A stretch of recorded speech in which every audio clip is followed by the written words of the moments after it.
इसमें एक अलग पहचान है। अगर हम सियासत की बात करते हैं तो मध्य प्रदेश ही नहीं बल्कि देश में जयविलास पैलेस अपना एक अलग स्थान रखता है। राजमाता विजय राजे सिंधिया से लेकर स्वर्गीय माधवराव सिंधिया और वर्तमान में केंद्रीय मंत्री ज्योतिरादित्य सिंधिया का ये वो राजमहल है जहां हम यूं कहें कि लगातार सिंधिया परिवार ये कहता रहा है कि जन सेवा के तौर पर ही जनता में आज भी उनकी स्वीकार्यता है। मेरे साथ राजघराने के युवराज महानारिमन सिंधिया हैं। महानारिमन जी, हम स्वागत करते हैं आपका। और पहला सवाल तो हम आपसे यही जानना चाह रहे हैं कि माधवराव सिंधिया ने जहाज सेवा की जब वो नागरिक उड्डयन मंत्री थे, रेल से दुनिया भर के शहरों से ग्वालियर को जोड़ा, और अब ज्योतिरादित्य सिंधिया जी हवाई सेवा से एक बड़ी रफ्तार के साथ आगे बढ़ रहे हैं। क्या कुछ संभावनाएं आपको मध्य प्रदेश में लग रही हैं?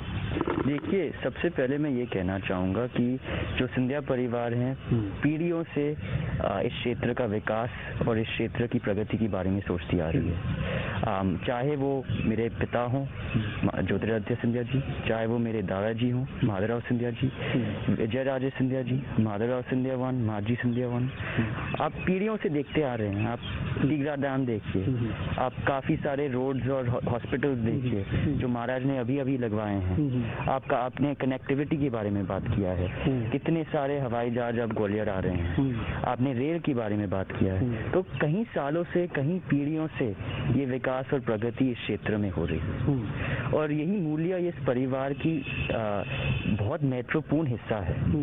अब आइए आप संभावनाएं के बारे में। मुझे लगता है इस कनेक्टिविटी ने काफ़ी सारे संभावनाएं ग्वालियर चंबल के लिए लाई है। आप चाहे पर्यटन के बारे में बात करें, चाहे अर्थव्यवस्था के बारे में बात करें, चाहे हमारे जो कला और शिल्पकार हैं उनके बारे में बात करें, तो और चाहे शिक्षा और हमारे जो युवा पीढ़ी है उसके बारे में बात करें, ये कनेक्टिविटी इन सब चीज़ों को जोड़ती है और इसी तरह ग्वालियर और चंबल जो है ये जगह आगे बढ़ेगा। अगर हम ग्वालियर चंबल की बात करते हैं तो अक्सर आप ये कहते रहे हैं कि जब देश प्रदेश तरक्की करेगा तो ग्वालियर चंबल खुद ही विकसित होगा। संभावनाएं आपको क्या नजर आ रही हैं? पर्यटन के क्षेत्र में बहुत बड़ी बड़ी चीजें हैं, किला है, जयविलास पैलेस है और भी तमाम हिस्टोरिकल हेरिटेज बिल्डिंग्स हैं। आप भी कुछ प्लान कर रहे हैं? आप भी कभी सजेस्ट करते हैं अपने पिताजी ज्योतिरादित्य सिंधिया जी को? जी देखिए, जैसे आपने कहा है ग्वालियर में काफ़ी सारे इमारतें हैं, काफ़ी सारे किले हैं, महल है, तानसेन का घराना है। इन चीज़ों के बारे में हमारा देश नहीं जानता है।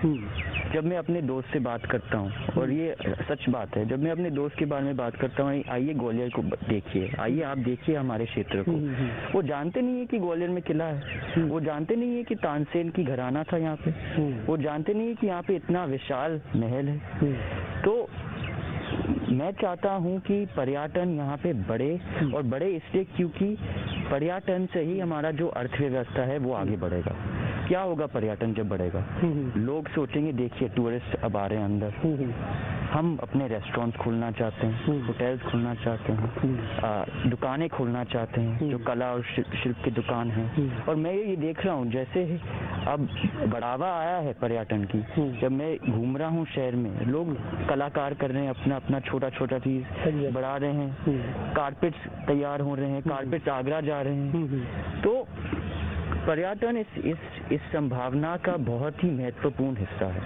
अगर आपके पुराने जितने भी प्रोग्राम्स हुए हों या ज्योतिरादित्य सिंधिया जी के हुए हों, हर भाषण में हर जगह अक्सर ये बात कही जाती है कि सिंधिया परिवार जनसेवा करता है, राजनीति नहीं करता।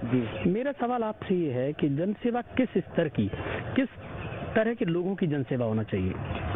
देखिए, मेरे हिसाब से अगर मैं सच कहूँ तो काफ़ी लोग जनसेवा करना भूल गए हैं। जनसेवा का मतलब क्या होता है? मेरे हिसाब से जो मेरी सोच है, जनसेवा ये होता है जब अपने लोगों के बीच में आप समय बिताओ। ये नहीं कि आप मंच से बात करो। मंच से जब आप बात करते हो तो एक ही चैनल का वाद विवाद होता है, दूसरे तरफ की बात नहीं सुनते हैं, खाली लोग हमारी बात सुनते हैं। तो इसलिए जो जन सेवा का मूल्य है वो है कि हम लोगों के बीच में जाएं, लोगों को समझें, उनसे बातचीत करें, उनके साथ समय बिताएं, उनके साथ खाना पकाएं। यही तो होती थी पुरानी जो राजनीति होती थी, जन सेवा होती थी। लोग इतना भाषण नहीं देते थे, लोग जाते थे शहर करने में, गांव-गांव, लोगों से मिलने, लोगों से समय बिताने, रात-रात बिताते थे नेता लोग। तो यही होता है जन सेवा, जब अपनी मिट्टी को समझना, अपनी मिट्टी को के बारे में सोचना, तो अपनी मिट्टी से जोड़ना। तो मेरे हिसाब से ये जन सेवा होता है। आपका जो इंटरेस्ट है, मैं देख रहा हूँ, जो यंग जनरेशन है, आप चाह रहे हैं कि खूब पढ़ें लिखें और इतने आत्मनिर्भर बने कि अपनी खुद की समस्याएं लोग शॉर्ट आउट कर सकें। जो रूरल एरिया के बच्चे हैं, जो अच्छा पढ़ लिख रहे हैं, उनसे कभी मिलने का मन करता है? उनके बीच में कभी जाने का मन करता है आपका? बिल्कुल, और काफ़ी बार मैं चुपचाप से गया भी हूँ। मैंने आपको नहीं बताया होगा, लेकिन मैं काफ़ी बार जाता हूँ जो रूरल एरिया में, जो गांव-गांव में बच्चों से मिलने, बच्चों को पुस्तक देने के लिए, पेंसिल पेन देने के लिए, ताकि वो पढ़े, उनसे बात करने के लिए, उनको समझाने के लिए कि शिक्षा महत्वपूर्ण उनके लिए क्यों है।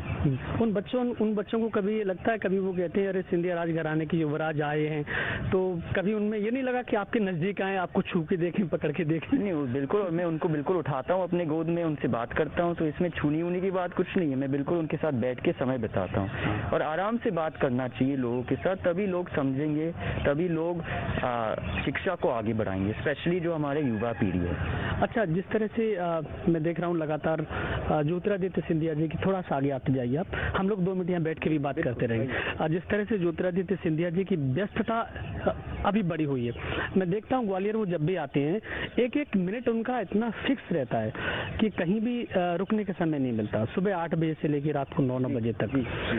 कभी आपकी बात होती है परिवार में बैठ के कि आप इतने बिजी रहते हैं, तो कहीं आप से सहारा लिया जाए, कुछ मदद, क्योंकि बहुत सारी फैमिलीज के काम होते हैं? जी बिल्कुल, रात में सबसे पहले मैं ये कहना चाहूँगा, मुझे लगता है वो लोगों के बीच में ज़्यादा समय बिताते हैं और मेरे साथ कम। तो जो 10-15 मिनट मिलते हैं रात को, हम बस आराम से बात करते हैं अपने दिन के बारे में, लोगों के बारे में।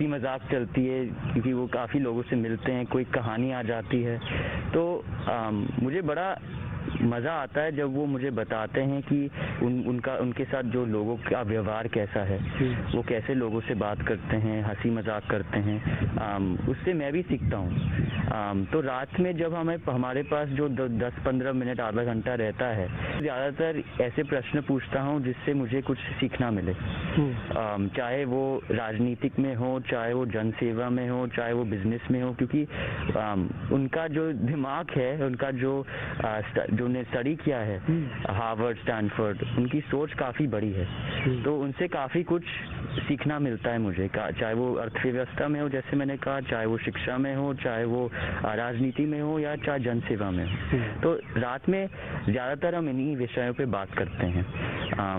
अच्छा, आपने कहा कि राजनीति में हो, जन सेवा में, राजनीति के किन विषयों पर चर्चा होती है? तो राजनीति में काफ़ी विषय में मेरी जो मैंने आपसे कहा, मेरी जो दिलचस्पी है वो तीन एरिया में है।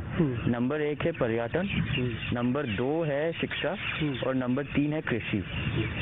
इन 3 जगह में मेरी काफ़ी दिलचस्पी है, तो मैं उनसे बात करता रहता हूँ कि वो क्या क्या चीज़ें कर रहे हैं इन 3 जो मेरे इंटरेस्ट हैं उनको बढ़ाने में, क्षेत्र में, उनसे समझता हूँ कि वो कैसे करते हैं प्रगति इन 3 विषय में, वो कैसे लोगों से बात करते हैं, कैसे समझते हैं कि यहाँ पे प्रॉब्लम क्या है, उसका सल्यूशन कैसे निकालते हैं, और मैं उनसे सीखता हूँ कि जो सल्यूशन निकलता है वो एक गठबंधन से निकलता है, एक सोच नहीं होनी चाहिए, जो अपनी सोच है वही है। आप जब लोगों के बीच में जाते हैं, तो अभी भी मैं देख रहा हूँ ग्वालियर के आसपास तमाम तरह की इस तरह की चर्चा चल रही है कि क्या अब महान आर्यमन सिंधिया राजनीति में आएंगे, क्या अगला चुनाव लड़ेंगे, क्या पार्टी में कोई पद लेंगे, इस तरह की कोई बातचीत होती है कभी? देखिए, मैंने आपसे कितने बार कहा है कि मैं सब युवा पीढ़ी को ये कहना चाहूँगा कि राजनीति में एक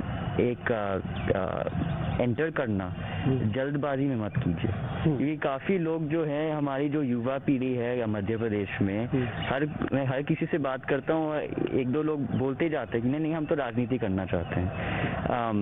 मेरा एडवाइस होगा, मेरा एक सलाह होगा कि आप पहले सबसे पहले आप प्रतिबंधित हो अपने लिए, इंडिपेंडेंट हो, अपने लिए एक इनकम लाइए, अपने लिए एक जॉब लाइए जो आपको हमेशा के लिए इंडिपेंडेंट रखे राजनीति के बाहर का। आप अपने लोगों को समझिए। मुझे बहुत ही महत्वपूर्ण चीज़ है कि आप अपने लोगों के साथ समय बिताइए और उनको समझिए और उनके प्रॉब्लम्स को समझिए, उनकी कठिनाई को समझिए, उनके दुख को समझिए, तभी आप राजनीतिक में आइए, उसके बिना आप मत आइए। और यही मेरी सोच है कि अभी मैं बस लोगों को समझ रहा हूँ, मैं आराम से चुपचाप से गाँव जा रहा हूँ, मैं दुकान जा रहा हूँ, मैं शहर में जा रहा हूँ, मैं स्कूल जा रहा हूँ, अपने युवा को समझने और अपने देशवासियों को समझने और स्पेशली अपने ग्वालियर चंबल के जो लोग हैं उनको समझना। माधवराव सिंधिया जी जब ग्वालियर में राजनीति में सक्रिय थे, मैं भी उस समय छोटा था लेकिन कभी कभार देखा करता था, उनके साथ जो भीड़ चलती थी लोगों की, जो हुजूम था, उसकी कल्पना नहीं कर सकते। और वही भीड़ लगभग हूबहू आज भी ज्योतिरादित्य सिंधिया जी के साथ है। फिर आप जब बिल्कुल गोपनीय तरीके से बाजार में जाते हैं तो लोग आश्चर्य में नहीं पड़ते, कभी कहते नहीं कि अरे युवराज साहब आप अचानक बाजार में? बिल्कुल कहते हैं और मुझे तो बड़ा मजा आता है लोगों के साथ बात करने। काफी बार मैं तो बाजार जाके जो बाहर के ठेले वाले हैं उनके साथ खाना पकाता हूँ, उनके साथ बैठ के बात करता हूँ। आपने भी देखा होगा काफी सारे जगह में मैं जाता हूँ, जब चुपचाप से जाता हूँ, लोग आश्चर्यचकित हो जाते हैं जब मैं जाता हूँ भीड़ में चुपचाप से जो आलू की टिक्की है वो पकाता हूँ लोगों के साथ, उनको खिलाता हूँ। तो यही मजा है लोगों को समझना। जब आप हंसी मजाक करो, लोगों के दुख में भी समझो, लोगों के भी खुशी में भी समझो, तो मेरी सोच यही है। एक आपने बहुत बड़ी बात कही थी कि राजनीति अचानक लोगों को एंटर नहीं करना चाहिए, बहुत सारी चीज़ें सीखने की होती है। जो यंग जनरेशन है, मैं देख रहा हूँ बड़ी संख्या में आजकल लोग यूथ के साथ जुड़ के और शॉर्ट टर्म के रास्ते में अपना रहे हैं। हर पार्टी की अपनी एक विचारधारा होती है, एक आइडियोलॉजी होती है। उस आइडियोलॉजी को लोग क्या लग रहा है कि पहले उसको समझें, पहले अपने को स्थापित करें, उसके बाद राजनीति में जाएं? बिल्कुल, मुझे लगता है हर पार्टी की अपनी आइडियोलॉजी होती है और सबसे पहले अगर आप जल्दबाजी में राजनीति को एंटर करोगे, आप अपने आप को नहीं समझोगे। तो सबसे पहले आप अपने आप को समझो, आप जानो कि आपको क्या करना है, आपको क्या प्रगति लानी है, आपका विषय क्या है राजनीति ज्वाइन करने के लिए।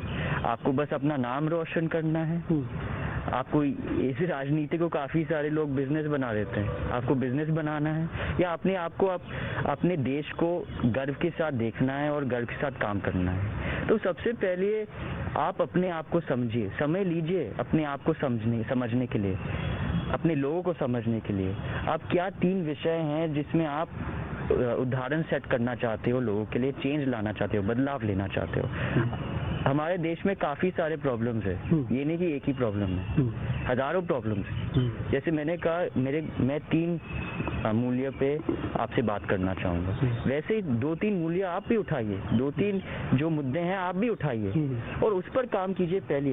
क्योंकि आपका अगर ध्यान 1000 चीज में होंगे तो आप एक भी चीज नहीं कर पाएंगे। अगर आप अपना ध्यान 2 या 3 चीज में लेंगे और उस 2-3 चीज को कंप्लीट करके लोगों को देंगे, वो ज्यादा सक्सेसफुल होगा, या फिर आप हजार चीज करें और हजारों चीज में अनसक्सेसफुल रहे। अच्छा, अब एक आपसे आखिरी सवाल हम ये जानना चाह रहे हैं कि आप अपने तरीके से, अपने विचार से, जिस तरह से डेवलपमेंट अभी चल रहा है मध्य प्रदेश, खासकर ग्वालियर चंबल अंचल में, क्या इससे खुश हैं? क्या इसमें कुछ और चीजें जोड़ना चाहिए? देखिए, प्रगति होती जाएगी, लेकिन लोगों का जो सोच और विचार है वो बदलना बहुत मुश्किल काम होता है। मेरे हिसाब से मैं लोगों को बस समझाना चाहूँगा कि सरकार हमेशा रहेगी और सरकार हमेशा लोगों की सहयोग में रहेगी, उनकी सहायता में रहेगी। लेकिन जैसे आपने भी पहले एक पॉइंट रेज किया था कि लोगों को अब प्रतिबंधित होना होगा सरकार से, थोड़ा इंडिपेंडेंट होना होगा। अगर आपका कोई सपना है, अगर आपका कोई कल्पना है उसको पूरा कीजिए। और कई सारे प्रॉब्लम्स आएंगे, कई सारे मुश्किल आएंगे आपके सामने, लेकिन उसको हमें एक इम्पॉसिबल काम नहीं सोच के एक पॉसिबल काम करके पूरा करना है। और इनके उदाहरण कई सारे हैं इस देश में। ये नहीं कि हर कोई प्रॉब्लम आता है हर कोई काम छोड़ देता है। कई सारे लोग जो कहीं से भी नहीं आ रहे, गांव से आ रहे, उन्होंने एक चीज इनोवेट किया है, एक चीज शुरू किया, एक बिजनेस बनाया और अब हजारों करोड़ के लोग बन गए हैं। तो मैं ये कहना चाहूंगा कि अगर आप स्पेशली अपने जो युवा पीढ़ी है, अगर आपके पास कोई कल्पना है, कोई ड्रीम है जो आप वहाँ पहुँचना चाह रहे हैं, आप पूरे जोश के साथ काम कीजिए और वो 100% होएगा, 100% पूरा होएगा।